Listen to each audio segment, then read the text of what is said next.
The name of this program is ENACT, and it means Enhancing Africa's Response to Organised Crime, Transnational Organised Crime. The program does research. The point of doing that research is to raise awareness. It is to put the issue back on the table where it properly belongs. It is about outreach. It is about convincing people. It's about influence. All that is about breaking a silence.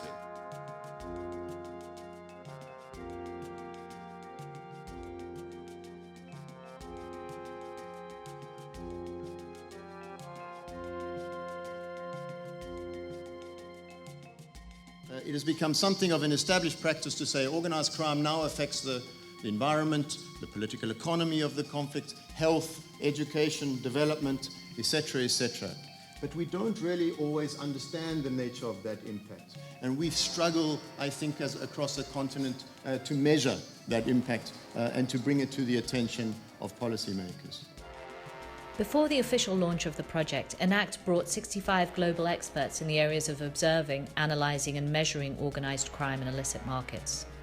The purpose was to share their lessons from working on 4 continents, to exchange ideas and to allow the ENACT consortium to draw from their experiences and connect our work into a global context.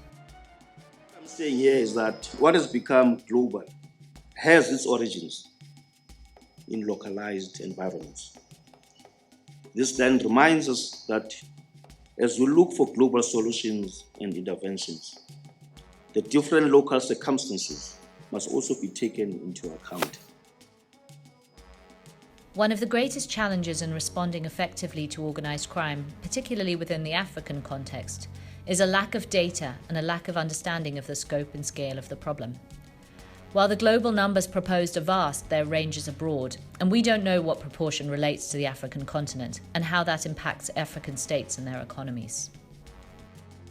Most of the research and data gathering are done outside of the continent, and this results in significant gaps in information and knowledge on organized crime in Africa. I hope the ENACT program, through its ROCO, can help fill this gap as they work with the AU and they are within the observatories within the continent itself.